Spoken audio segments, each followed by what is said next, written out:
Om Shanti. Good morning. आज हम सुनते हैं 9/11/23 के अनमोल मधुरमा वाक्य। सतगुरुवार। प्यारे बाबा कहते, मीठे बच्चे, देह अभिमान में आने से ही माया की चमाट लगती है। देही अभिमानी रहो तो बाप की हर श्रीमत का पालन कर सकेंगे। प्रश्न है, बाप के पास 2 प्रकार के पुरुषार्थी बच्चे हैं, वह कौन से? एक बच्चे हैं जो बाप से वर्षा लेने का पूरा पुरुषार्थ करते हैं, हर कदम पर बाप की राय लेते हैं। दूसरे फिर ऐसे बच्चे हैं जो बाप को फारकती देने का भी पुरुषार्थ करते हैं। कोई है जो दुख से छूटने के लिए बाप को बहुत प्यार से याद करते हैं। कोई फिर दुख में फंसना चाहते हैं। ये भी वंडर है ना। गीत है, महफिल में जल उठी क्षमा परवानों के लिए। ओम शांति। बच्चों ने गीत तो बहुत बार सुना है। नए बच्चे फिर नए सिर से सुनते होंगे। जब के बाप आते हैं तो स्वयं आकर अपना परिचय देते हैं। बच्चों को परिचय मिला हुआ है। जानते हैं अभी हम बेहद बाप के माता पिता की संतान हैं। ज़रूर मनुष्य सृष्टि का रचयिता माता पिता होगा, परंतु माया ने मनुष्यों की बुद्धि बिल्कुल डेड कर रखी है। इतनी साधारण बात भी बुद्धि में नहीं बैठती कि हमारा माता पिता कौन है। कहते तो सभी हैं कि हमको भगवान ने पैदा किया, तो ज़रूर माता पिता होगा ना। भक्ति मार्ग में याद भी करते हैं। हर धर्म वाले गॉड फादर को ज़रूर याद करते हैं। भक्त खुद तो भगवान हो नहीं सकते। भक्त भगवान की बंदगी साधना करते हैं। गॉड फादर को ज़रूर सबका एक ही होगा। गॉड फादर तो ज़रूर सबका एक ही होगा, अर्थात सभी आत्माओं का फादर एक है। वह जिस्मानी फादर होते हुए भी उस फादर को याद करते हैं। जो दूसरों के तो अनेक फादर हैं, जिस्मानी फादर तो अनेक हैं। सभी आत्माओं का फादर एक है। वह जिस्मानी फादर होते हुए भी हे ईश्वर कह के याद करते हैं। तो बाप समझाते हैं, मनुष्य कितने बेसमझ हैं जो बाप का परिचय भी भूल जाते हैं। तुम जानते हो स्वर्ग का रचयिता ज़रूर एक ही बाप होगा ना। अभी कलयुग है, ज़रूर इस पुरानी दुनिया का विनाश होगा। बच्चे जानते हैं कि इस समय सतयुग प्राय लोप है। अच्छा, फिर प्रश्न उठता है, सतयुग में उनको ये पता होगा कि ये सतयुग प्राय लोप है।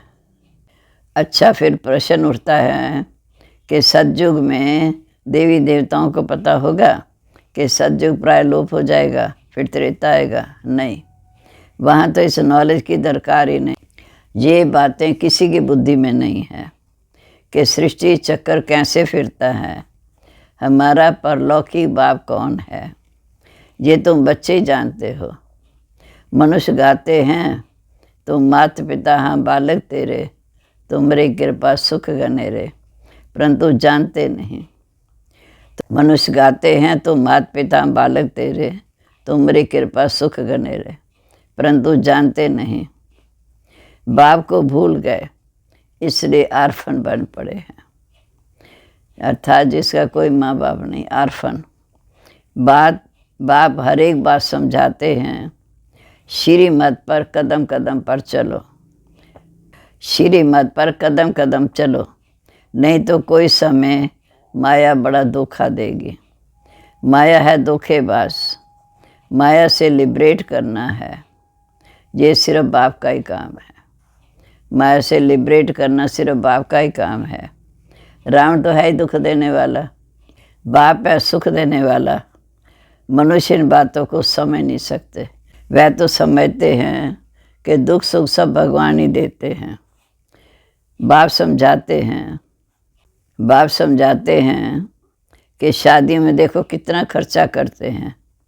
पवित्र पौधे हैं, उनको अपवित्र बनाने का पुरुषार्थ किया जाता है। ये भी तुम बच्चे समझते हो, ये भी तुम बच्चे समझ सकते हो। दुनिया इन बातों को नहीं समझती। उनको ये पता ही नहीं कि सतयुग में ये विकार होते नहीं।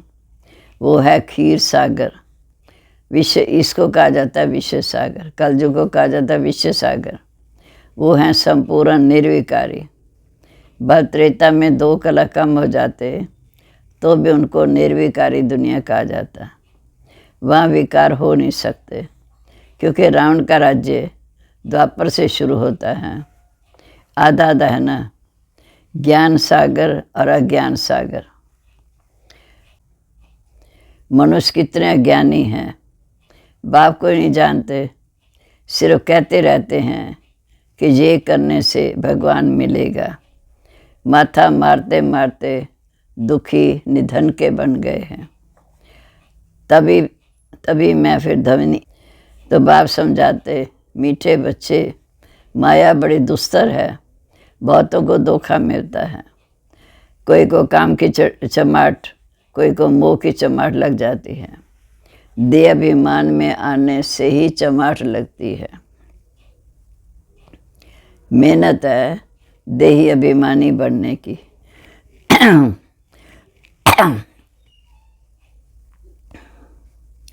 इसलिए बाप घड़ी घड़ी कहते हैं, सावधान, मन मना भव। बाप को याद नहीं करेंगे तो माया थप्पड़ लगा लेगी। इसे निरंतर याद करने का अभ्यास करो, नहीं तो माया उल्टा कर्म करा देगी। रॉन्ग राइट की बुद्धि तो मिली है ना, कौन सी बात रॉन्ग है, कौन सी सत्य है। कहाँ भी मूंझो तो बाप से पूछो। तार में, चिट्ठी में अथवा फ़ोन पर पूछ सकते हो। ये तो साकार बाबा के टाइम की मुरली है। फ़ोन सवेरे सवेरे झट मिल सकता है, क्योंकि उस समय सिवाय तुम्हारे बाकी सब सोए पड़े होते हैं। तो फ़ोन पर तुम पूछ सकते हो। दिन प्रतिदिन फ़ोन आदि की आवाज़ भी सुधारती जाते हैं, परंतु गवर्नमेंट है गरीब, तो खर्चा भी ऐसा करती है। इस समय तो सब जर्जरीभूत अवस्था वाले तमो प्रधान हैं। इस समय तो सब जर्जरीभूत अवस्था वाले तमो प्रधान हैं। फिर भी खास भारतवासियों को रजो तमो गुणी क्यों कहा जाता? क्योंकि यही सबसे ज़्यादा सत्व प्रधान थे। दूसरे धर्म वाले ना तो इतना सुख देखा ना दुख देखा। वे अभी सुखी हैं, तब तो इतना ना आज़ादी भेजते रहते हैं विदेश वाले। उन्हों की बुद्धि रजो प्रधान है, विनाश के लिए कितने इन्वेंशन करते हैं, परंतु उन्हों को ये पता नहीं पड़ता।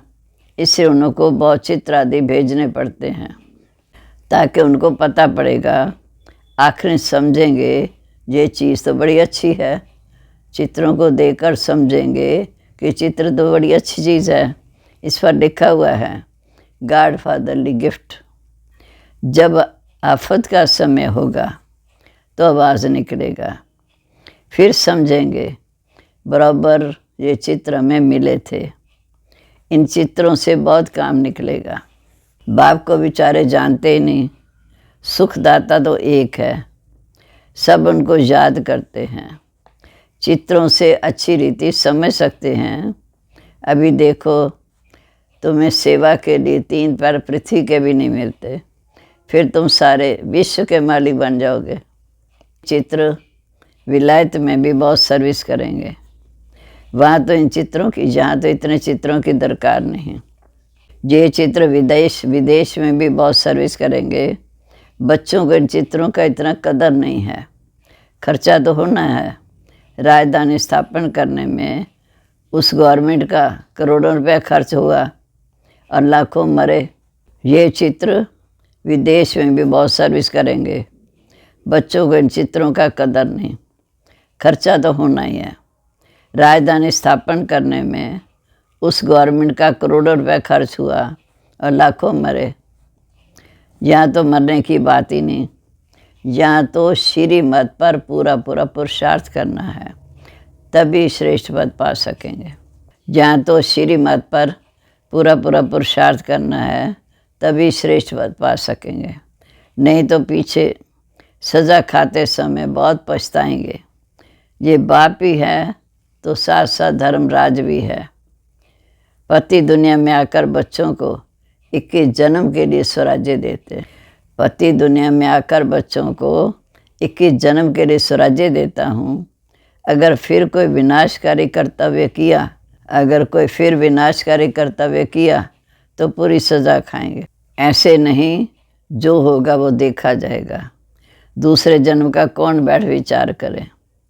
मनुष्य दान पुण्य भी दूसरे जन्म के लिए करते हैं ना।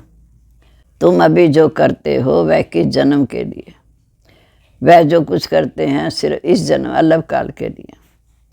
एवजा फिर भी नरक में मिलेगा उनको, तुमको तो स्वर्ग में एवजा मिलना है। रात दिन का फर्क है। तुम स्वर्ग में 21 जन्मों के लिए प्रारब्ध बनाते हो।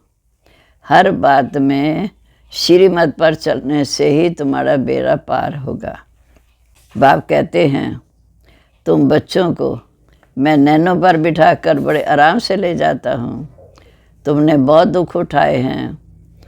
बाप कहते हैं, तुम बच्चों को नैनों पर बिठाकर बड़े आराम से ले जाता हूँ।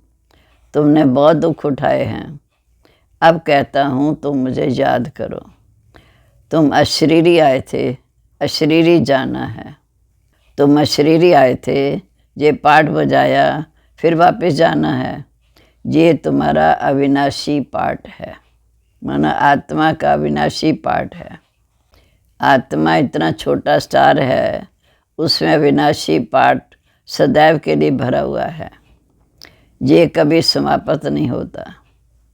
बाप भी कहते हैं, मैं भी तो क्रिएटर एक्टर हूँ। मैं कलब कलब आता हूँ पाठ बजाने। बाप भी कहते हैं, मैं भी तो क्रिएटर एक्टर हूँ। मैं कलब कलब आता हूँ पाठ बजाने।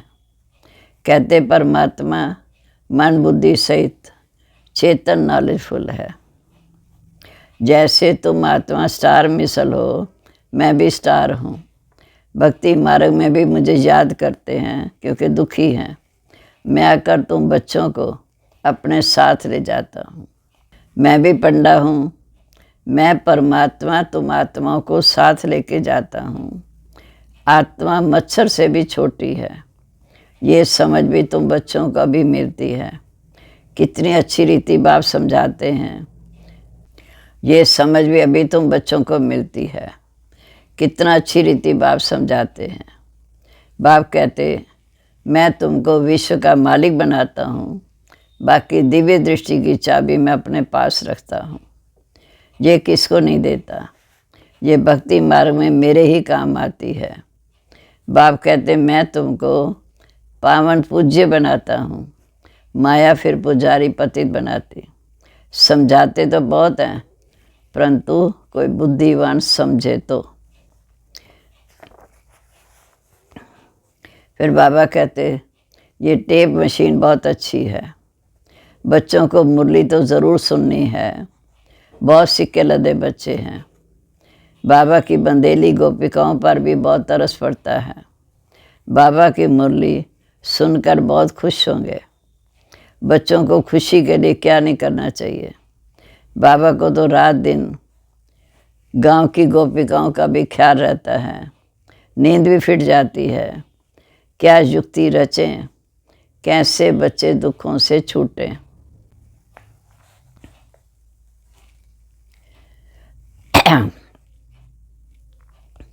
कोई तो पुरुषार्थ करते हैं वर्षा लेने का, तो कोई फिर फारकती देने का भी पुरुषार्थ करते हैं। दुनिया तो आजकल बहुत ख़राब है। कोई बच्चे तो बाप को मारने में भी देरी नहीं करते।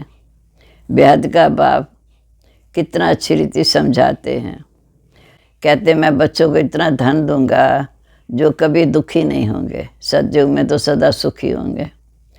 तो बच्चों को भी इतना रहम दिल बनना चाहिए कि सबको सुख का रास्ता कैसे बताएं। आजकल तो सभी दुख देते हैं।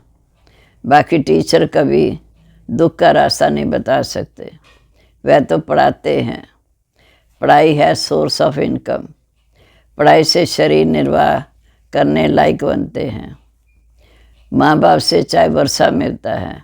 आजकल तो सभी दुख देते हैं, बाकी टीचर कभी दुख का रास्ता नहीं बताएंगे, वो पढ़ाते हैं।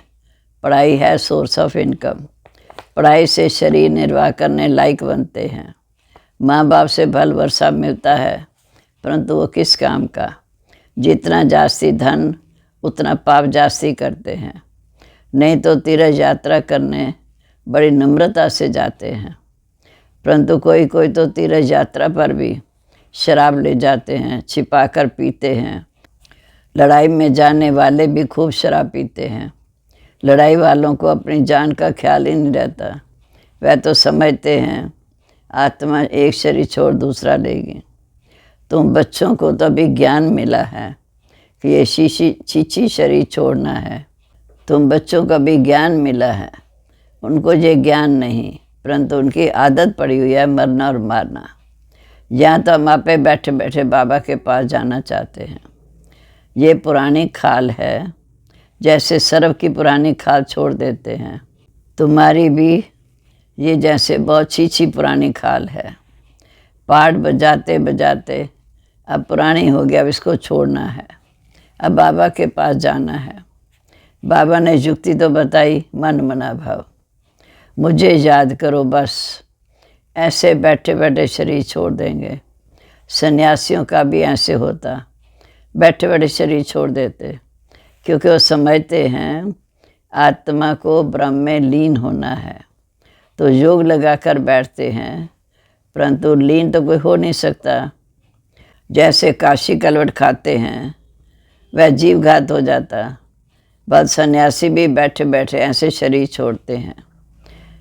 बाबा का तो सब देखा हुआ है, पर वो है हठ योग संन्यास। बाप समझाते हैं तुमको 84 जन्म कैसे मिलते हैं, तुम कितनी नॉलेज देते, तुमको कितनी नॉलेज देते हैं। कोई बिरला ही श्रीमत पर चलता है। देह अभिमान में आने से फिर बाप को भी अपनी मत देने लग पड़ते हैं। तो बाप समझाते, मीठे बच्चे देही अभिमानी बनो, मैं आत्मा हूँ। बाबा आप ज्ञान का सागर हो, बस अब आपकी राय पर ही चलूँगा। कदम कदम पर बड़ी सावधानी चाहिए। भूलें तो होती रहती हैं, फिर पुरुषार्थ करना पड़ता है। कहाँ भी जाओ बाप को याद करते रहो। विकर्मों का बोझा सिर पर बहुत है। विकर्मों का बोझा सिर पर बहुत है। कर्म भोग भी तो चुकतू करना है ना। पिछाड़ी तक ये कर्म भोग छोड़ेंगे नहीं। श्रीमत पर चलने से ही पारस बुद्धि बनना है। साथ में धर्मराज भी है, तो रिस्पॉन्सिबल वो हो गया। बाप बैठा है, तुम क्यों अपने पर बोझा रखते हो। पतित पावन बाप को पतितों की महफिल में ही आना है, ये नई बात नहीं। अनेक बार पाठ बजाया, फिर बजाते रहेंगे। इसको ही वंडरफुल कहा जाता। अच्छा, परलौकी बाप दादा का मीठे मीठे सिक्के लदे बच्चों प्रति याद प्यार, गुड मॉर्निंग। रूहानी बाप की रूहानी बच्चों को नमस्ते। हम रूहानी बच्चों की रूहानी बाप दादा को नमस्ते। नमस्ते बाबा, गुड मॉर्निंग। अब धारणा के लिए मुख्य सार। पहली पॉइंट, बाप समान सबको दुखों से लिबरेट करने का रहम करना है, सुख का रास्ता बताना है। दूसरा, कोई भी विनाशकारी उल्टा कर्तव्य नहीं करना है। श्रीमत पर 21 जन्म के लिए अपनी प्रारब्ध बनानी है। कदम कदम पर सावधानी से चलना है। अब आज का वरदान। अब आज का वरदान, आज सतगुरुवार प्यारे बाबा का वरदानी दिन है। इसलिए वरदान को अच्छी रीति अनुभव करना है। वायदों की समृद्धि द्वारा फ़ायदा उठाने वाले सदा बाप की ब्लेसिंग के पात्र भव। वायदों की समृद्धि द्वारा फायदा उठाने वाले सदा बाप की ब्लेसिंग के पात्र भव। जो भी वायदे मन से, बोल से अथवा लिख कर करते हो, उन्हें सदा समृद्धि में रखो, तो वायदे का पूरा फायदा उठा सकते हो। चेक करो कितनी बार वायदा किया और उसमें कितना निभाया। वायदा और फायदा दोनों का बैलेंस रहे तो वरदाता बाप द्वारा ब्लेसिंग मिलती रहेगी। जैसे संकल्प श्रेष्ठ करते हो, ऐसे कर्म भी श्रेष्ठ हों तो सफलता मूर्त बन जाएंगे। स्लोगन है, स्वयं को ऐसा दिव्य आईना बनाओ जिसमें बाप ही दिखाई दे, तब कहेंगे सच्ची सेवा। ओम शांति।